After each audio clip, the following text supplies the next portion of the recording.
Perfect.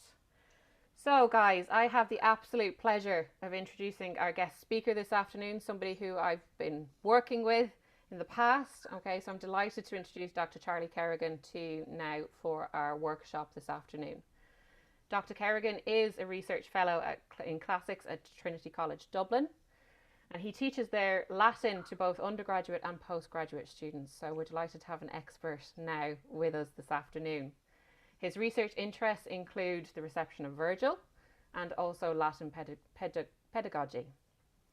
Most notably, and a huge congratulations to Dr. Kerrigan on this, his book Virgil's Map was published by Bloomsbury in 2020. So for those of you who are interested, you should give that a Google later. We're delighted here at Belfast Classics to have Dr. Kerrigan with us. So without further delay, what I'll do is I'll pass you over to our speaker as he introduces us to the interesting world of medieval Latin. So thank you, Charlie. Thank you, Kerry, and thank you to Helen as well. It's very nice to be here. You're very welcome, and I'm excited to be with you. If we were a smaller group, I'd maybe ask us to introduce ourselves individually, but very happily, we're a big group. So just take it as read that I welcome you all to the talk. We're recording, as you know, so bear that in mind. I'm going to share my screen, which is a PowerPoint, and then I will give you a bit of explanation as to how the session will run. I'm hoping to go maybe a bit over the hour, maybe towards 5:30, if that's okay with everybody. We'll see how we go. And if you need to leave, of course, you can feel free to do so.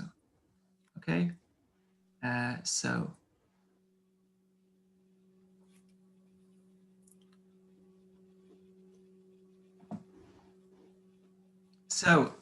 we're going to talk about medieval Latin. Can I just get a few nods maybe that you can all hear me and see me okay? Great. Okay.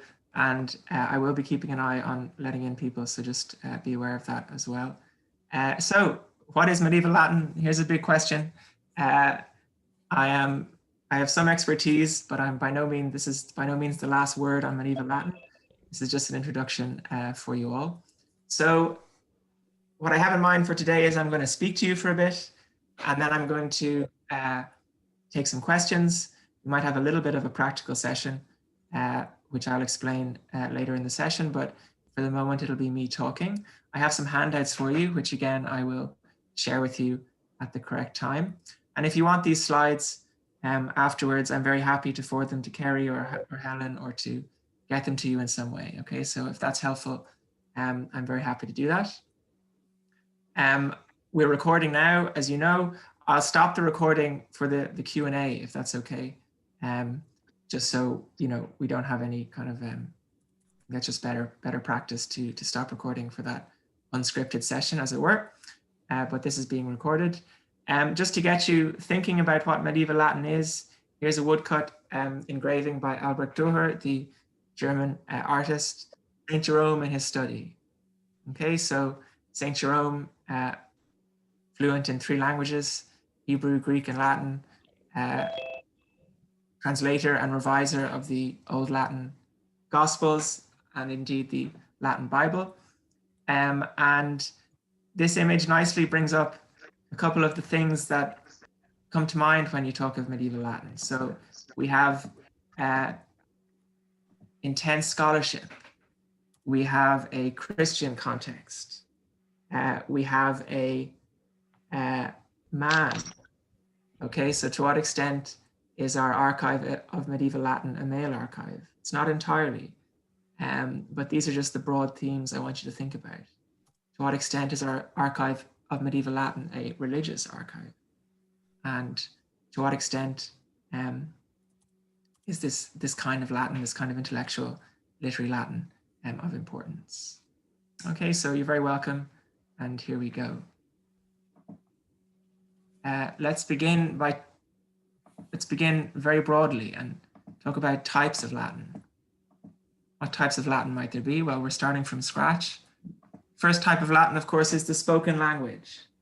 I want you to remember that. It's one of the things I like to stress to people, is that Latin was a spoken language.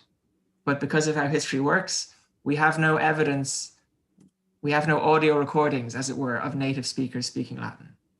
Okay, that Latin has survived and it's now the Romance languages. Okay, so our bedrock foundation is this spoken language, which was spoken for many centuries in different parts of Europe that we can glimpse, but we don't really have much access to in its ancient form.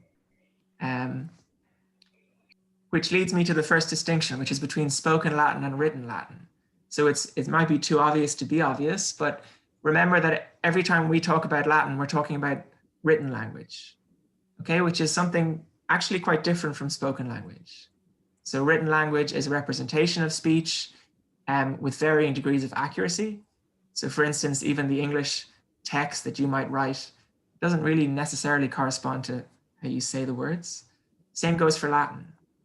Okay, written Latin is what Latin is, in terms of the archive we have, very diverse, as you know. Okay, so loads and loads and loads of different kinds of texts. But you might say that mainly the texts that have survived or the texts that have been championed or very famous are texts that are in some way literary or intellectual. So for instance, there's Latin surviving on the walls of Pompeii and on wax tablets, not wax tablets, but wooden tablets from Vindolanda in the north of England. But the Latin everyone talks about and has talked about for centuries is the Latin of Cicero and Virgil and maybe St. Augustine and Jerome and people like that. I'm going to use, with some reservation, or not some reservation, but some warning, the term ordinary Latin, which is a phrase I like very much. Sometimes you hear vulgar Latin in older literature. What do I mean by ordinary Latin? I mean that there was a spoken language, everyday language, that sometimes gets represented in literature. Okay, that's a simplification. But in, for instance, certain Roman texts, certain graffiti, certain inscriptions, you do get a sense of the everyday language. And in a text like Petronius, his Trimalchio's dinner party, sometimes you get attempts to represent that language in literature. It's not so much a case that there were all the ordinary people speaking one language and all the rich Romans speaking another language. It's just that everyday language is not the same thing as recorded language that's recorded in literature. Bear with me and I'll give you 3 more types of Latin. Submerged Latin is something that scholars talk about, which is this very interesting idea that sometimes Latin words appear in very early authors, like the comedian Plautus. They're nowhere to be seen in the so-called classical period, in Cicero and Virgil and Livy, but then they reappear in Romance, in French and Spanish and Portuguese and all these languages. So just to give you one example, the verb ascoltare, to listen or to hear, it's in the comedies of Plautus. It's not found in classical Latin, but it comes into Italian as ascoltare. What does that mean?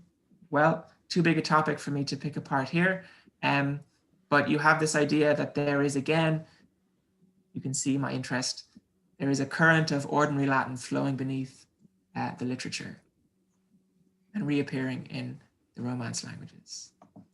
Getting on to more familiar territory, I've just been using the phrase classical Latin. What do I mean by that? I mean the literary language of late Republican and early imperial Rome. So that's a period, say, from 80 BC to, say, 120 CE or AD. That's a language that is written by Roman intellectuals, poets, artists. It's intensely sophisticated. It's modeled very clearly on Greek literature and its models. Very self-aware, it's very grand, it's very famous, it's very beautiful at times. And more importantly, for what we're talking about today, it's the model. Okay, so what even today, when most people talk about Latin, what they mean is this kind of Latin. And what I'm going to tell you is that when people are writing throughout what we call the medieval period, often they too are harking back or trying to write like or imitating what they think to be a classical style. And the classical model par excellence has always been Marcus Tullius Cicero, who I'm sure you're aware of, orator and politician, statesman. He died in the year 43 BC. And then last but not least, what do we have? But we have medieval Latin. One of the things I want to get across to you in this lecture is that there's no such thing as medieval Latin, or to be a bit less controversial about it, medieval Latin is far too broad a thing to work in any real way. Okay, so there are so many different kinds of Latin text, and to group everything from 1,000 years between 350 and 1450, say, into this one bracket of medieval Latin is too simplistic. It's fine to use it as a kind of catch-all term, but we want to try and be a bit more precise. I'm going to talk about one particular argument by a scholar called Roger Wright, which would see medieval Latin as the creation of the Carolingian period. That's the court of Charlemagne at the beginning of the 9th century in what is now France. Okay, so these are our types of Latin. Let me give you just a couple of points of what I might call theory. One of the major things you have to reckon with medieval Latin is the Christian influence, which is again something that may be too obvious to be obvious. Most of the texts in the Latin archive are Christian from the medieval period. And this encompasses vocabulary, themes, and at a more basic level, worldview, a particular worldview that isn't present in the classical, what you might call pagan period, to use an old word. So for instance, old words take on new meanings. Episcopus, borrowed from Greek, it can mean something like an overseer, and then of course it becomes the word for bishop. Caro is the word for flesh, not a word you find very often in so-called classical Latin, but flesh, of course, takes on all sorts of meanings in Christian context, as does the idea of sin, which is an invention of, beyond my pay grade here, but perhaps you could say it's an invention of Christian thinking. Peccare in Latin is a verb that means to make a mistake, to mess up. And then what's the difference between that translation and the translation sin? The Latin Bible is a major influence. What do I mean here? I mean the Latin Bible was translated into Latin. The Bible, as I'm sure you know, exists originally in Hebrew and Greek. It's translated into Latin. It exists in what are called Old Latin forms until it is retranslated and standardized by Jerome around 400 AD into what is called the Vulgate Bible. And that is the Bible in the Christian world for the next 1,000 years.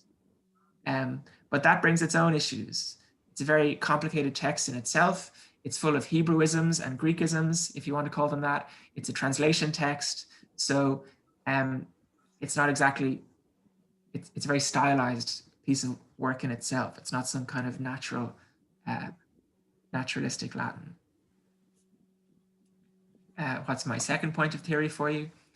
Well, it's what I mentioned on the last slide, is that many writers of medieval Latin are deliberately writing or trying to write in a classicizing style.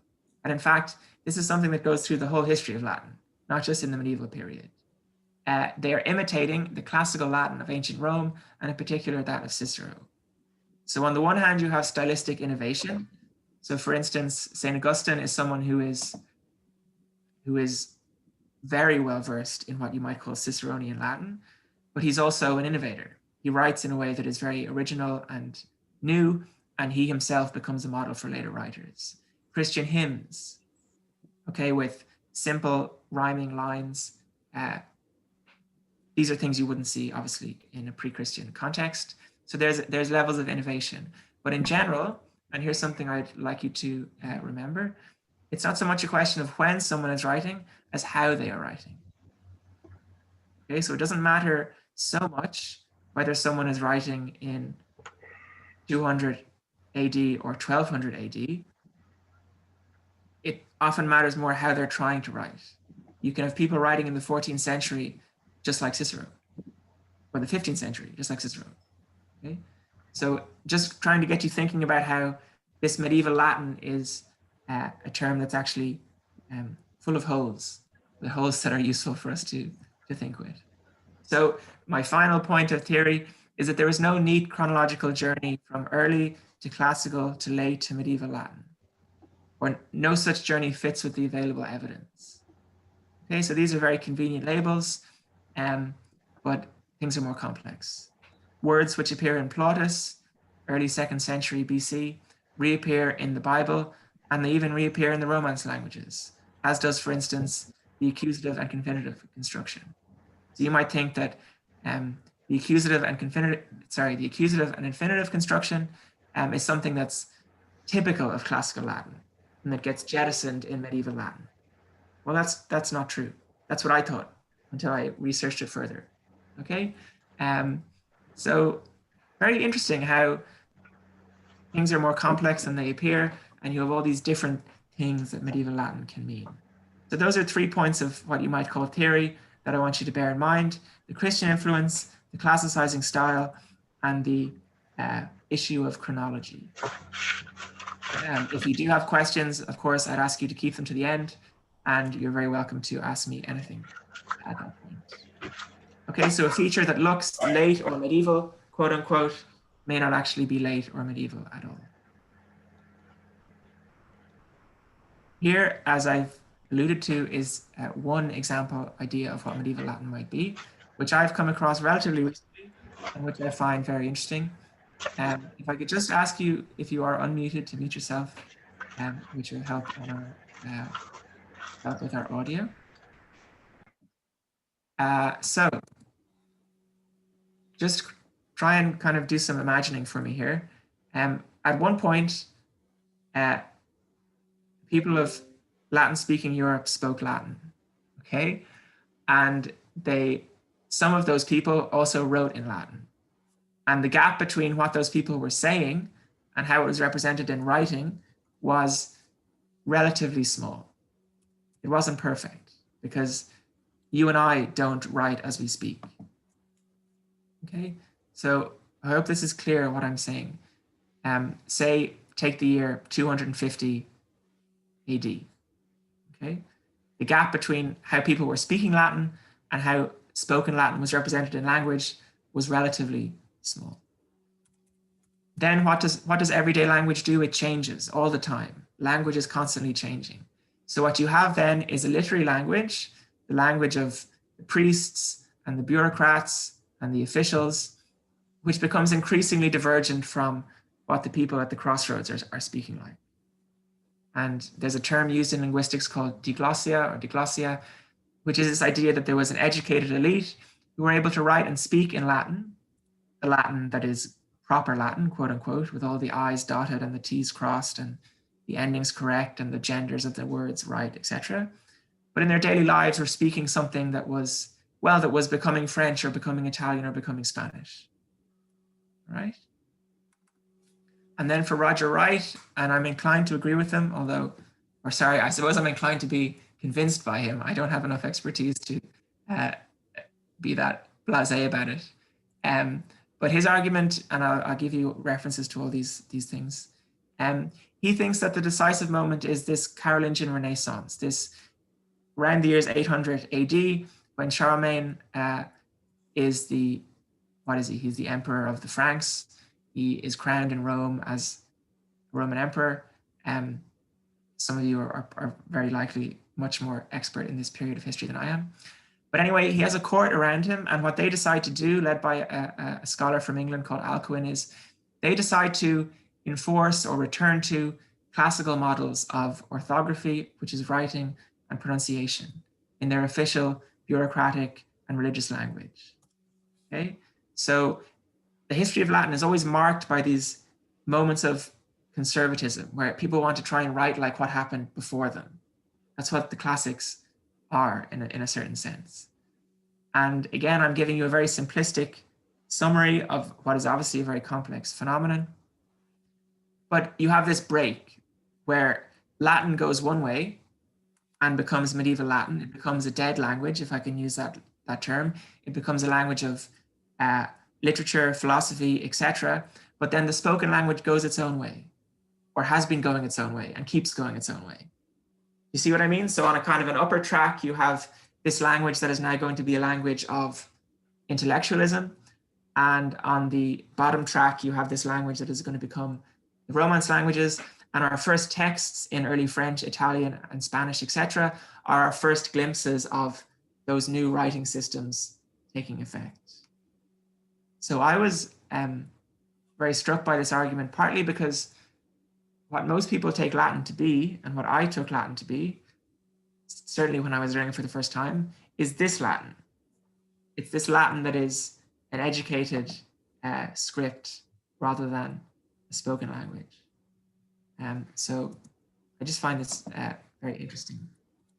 And then by the time of the 12th century Renaissance, by the time a couple of hundred years later, Latin then is a foreign language, even for speakers of the Romance languages. Okay, so one of the underlying points about this argument is that there's no reason why the Romance languages, French, Spanish, couldn't be called modern Latin, or Latin itself couldn't be called ancient Romance. They're the same language. It's just changed a lot. And that for me was a very exciting and liberating discovery. It's just one take, and there's bibliography to follow. So some of you are perhaps looking to translate medieval Latin or to get in contact with these kind of texts. So how do you do that?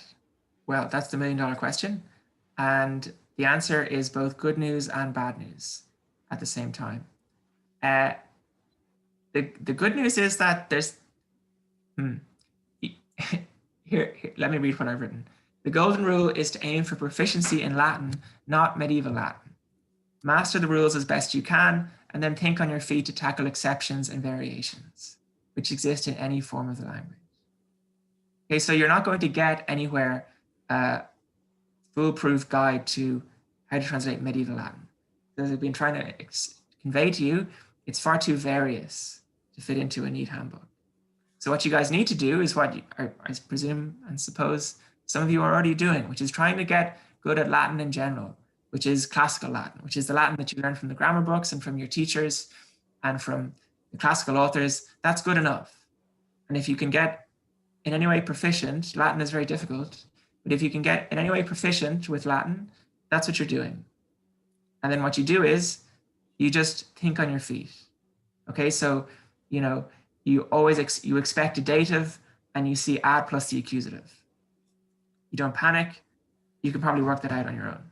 Okay, you're very used to seeing a particular verb take a particular case. So you learn in school or in this summer school or in class that the verb to persuade in Latin, persuadere, it takes the dative. And then, you know, OMG, you find it and it doesn't take any case, or it takes the accusative. You see what I mean? It's once you kind of have a grasp of the fundamentals, it's not such a leap to just work it out. And none of us, I presume, are going to be translating medieval Latin in a vacuum. So there's lots of help available, which is my third point. So I could give you examples of variations, and I just have one book on the bibliography, which is a book called Medieval Latin. It's a very old book, but it's been revised and it's edited by someone called K.P. Harrington. The details to follow. That has a big grammatical introduction to it, which is quite useful if you want an overview of how the language changes. Someone called Alison Elliott has done a very useful overview of a grammatical introduction to medieval Latin. And on one level, that's very useful as a kind of overview. But as I've been saying, and as she herself alludes to, it's too varied. You know, the texts are too varied to fit with any rule book. So some examples of variation in medieval Latin, which you could expect to find and which she notes in her introduction to that book, are some of you may be aware of the rules about the subjunctive in Latin and when you use a subjunctive in Latin. And those rules are relaxed. Sometimes you don't get a subjunctive all the time where you'd expect one. You don't panic, you just think on your feet. This accusative and infinitive construction that I've mentioned, it's a kind of a hallmark of classical Latin. Sometimes you get a quad introducing a clause like that instead of an accusative and infinitive. The pronouns is and say become confused in certain texts, but not just medieval texts, sometimes very early Latin texts. So say is reflexive, strictly speaking, in classical Latin,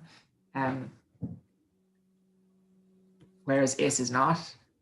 That distinction gets blurred in later texts. word choices. Okay, so in classical Latin, the word for to eat is edere.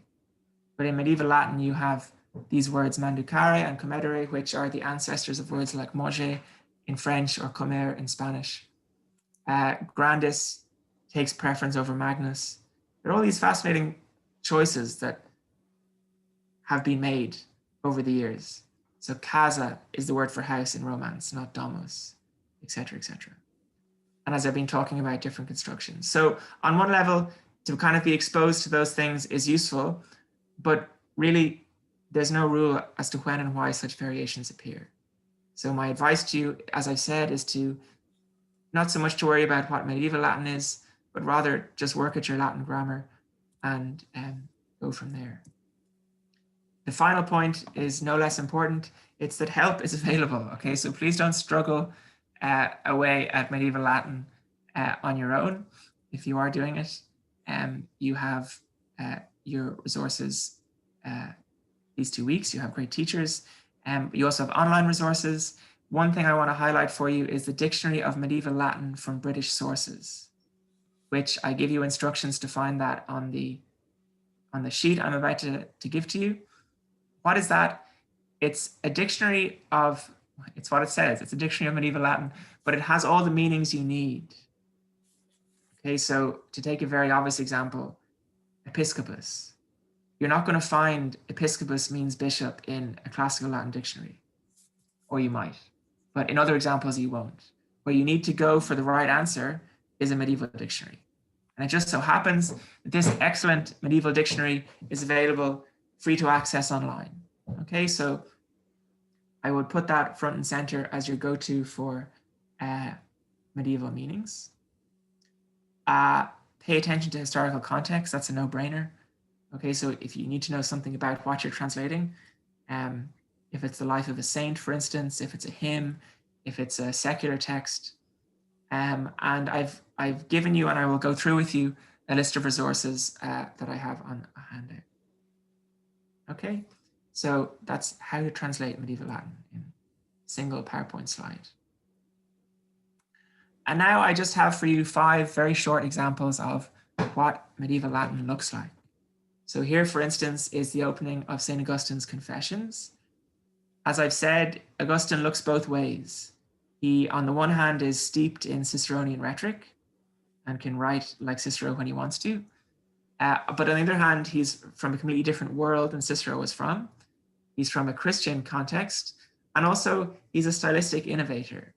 So here is the opening of his Confessions. Here is my attempt at a kind of basic translation. And just to bring home to you that we're in a very different world from the world of Cicero and Virgil. This word dominus, which in classical Latin means a master of any kind, that becomes this capital L, Lord. Okay? There's a direct address. To whom? To this master. So if you just try and undo, just try and kind of go back and try to undo any kind of knowledge of Christianity that you have, it's a very strange text. It's a very innovative text. Look at the repetition. Look at the repetition of et. That's one thing I want to point out to you. This is what we call, in grammatical terms, it's called coordination. Clauses, parts of a sentence, joined with the words and or but or. I walk and I love and I think and I run and I. That's called coordinated syntax. That's different to something called subordinated syntax, which is clauses joined by subordinate words like since, when, or although. So do you see the difference in my sentences between I walk and I love and I think and I run versus although I went to the party, because you were there, I left early. Okay, so that difference sometimes maps the difference between classical and medieval Latin. So Cicero writes with very subordinated syntax. He's full of complex sentences with whens and sinces and all those. Augustine here is getting by with using et a lot, and he's repeating himself. Here's James O'Donnell writing. He says, there have been various attempts to find precedents for this form of opening, but in the history of Latin literature, its originality and oddity are clear. Most Latin prose works begin with a dedicatory epistle or a formal proem. This work has neither. It begins abruptly with a speech directed to a silent God, but speech chosen from the words of that God himself. So one of the things that I didn't make clear on this slide is that Augustine, even in the first few lines, is quoting scripture in Latin, parts of the Psalms. So a very unique kind of text, and something you might say is at the beginning of what we call medieval Latin. What are the chronological boundaries of medieval Latin? Hard to know. You guys might have thoughts on that yourself. Here is something similar but different. Here is a passage from Jerome's revision of the Latin Gospels. It's from the Gospel of Luke, and it's a little snippet from the Christmas story, so the birth of a child. And you can see that, and I use this word advisedly, it's relatively straightforward. It might be quite scary still, depending on your level of Latin, but you can see there's lots of ets, and you can kind of get where your main verbs are most of the time. This is of a similar era to the piece of Augustine that I just showed you. And here is the King James English translation. Okay, and it came to pass that when they were there, and just note the translation, her days were accomplished, strange phrase, that she should be delivered. And she brought forth her firstborn son and wrapped him up in swaddling clothes. Swaddling clothes, right? That's a phrase that everybody knows. But how does that relate to this Latin word panem? You see? Does panem equal swaddling clothes, or could you use the word scraps of cloth or rags or something like that? And laid him in a manger because there was no room for them in the inn. What's the history of that word diversorium? Diversorium. Inn is such a lovely, cozy word in English. Who knows the history of that Latin word? And they were in the same country shepherds, watching and keeping the night watches over their flock. And behold, an angel of the Lord, angelos. There's another Greek word. Do you remember what I was saying about the Bible being a translation text? So angelos, messenger, becomes angel, which is a big deal in terms of translation. And angelus domini is a very complicated phrase on one level. And the brightness of God shone round about them, and they feared with a great fear. So do you see how those final three words are a bit redundant? We know that, why didn't he just say we were greatly afraid? They were greatly afraid.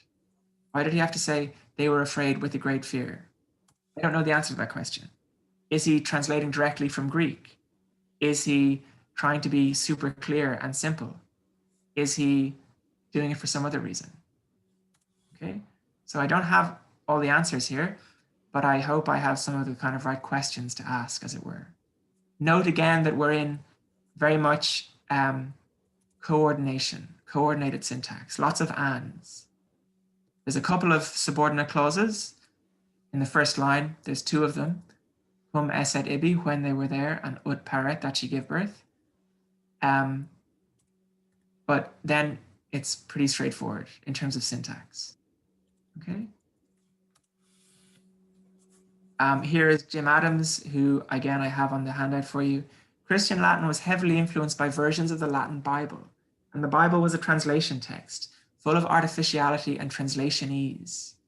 For example, in much late Latin, the infinitive of purpose with verbs of motion is confined to biblical texts or Latin texts inspired by the Bible. So the question for you, I suppose, is to what extent this one text, Jerome's Vulgate, has shaped what medieval Latin is. Again, I don't have any straightforward answers for you, but I hope the question is interesting. Now for something completely different and very exciting from my point of view. What is this? This is a line of Latin that was scratched on a wall underneath the city of Rome in the first half of the 9th century CE. So it's contemporary with the Book of Kells. It's contemporary with that scholarly movement based around the Carolingian court, which I spoke about a few minutes ago. And on the one level, you have those scholars trying to enforce good Latin writing along the lines of ancient models. And here you have a priest, we presume it's a priest, scratching something which is becoming Italian. Okay, it's a tiny glimpse of a language that is moving from Latin to Italian. You have non dicere ille segreta a voce, which is in modern Italian, non recitare le segrete a voce, don't say the mysteries out loud. Etched by hand on the wall in the Roman catacombs, a warning, evidently between priests, to celebrate the Mass according to the liturgical practice recently decreed in Rome of reciting in silence. So for me, that's such an exciting kind of fragment because it gives you a glimpse of that other stream I was talking about. So on this higher stream, we have the language of intellectual Latin, which is going to become what Latin is. But then you have this spoken language that is becoming something else. Just to give you a kind of counterpoint. Here again is another counterpoint. What is this? This is a, well, it's hard to say what it is. It's a poem or a song. It's a text that may well have been written by a woman. So for me, it's inherently interesting because it's reminding us that although we're in a very male world often when we're talking about medieval Latin, there were women who wrote in Latin. This is the opening to an anonymous 10th century Latin lyric, first edited by Peter Dronca, and he found it in the side of a manuscript in the Bodleian Library in Oxford. And it got the attention a few years ago of Evan Boland, the Irish poet who some of you may know and who passed away last year. She translated it because she had Latin from her school days. So here's just the first stanza of this strange text. It's a love poem. So just in the same way that all Latin in the medieval period isn't necessarily man's Latin or male Latin, not necessarily religious either. Can you see how the PH, the Greek PH in Phoebus has been replaced by an Italian F? That's just one thing to point out to you. See the way there's a kind of a rhyme at the end. All the lines end in the same way. There's a kind of a jingle to it. Phoebus was gone. Phoebus is the sun, and his sister is the moon.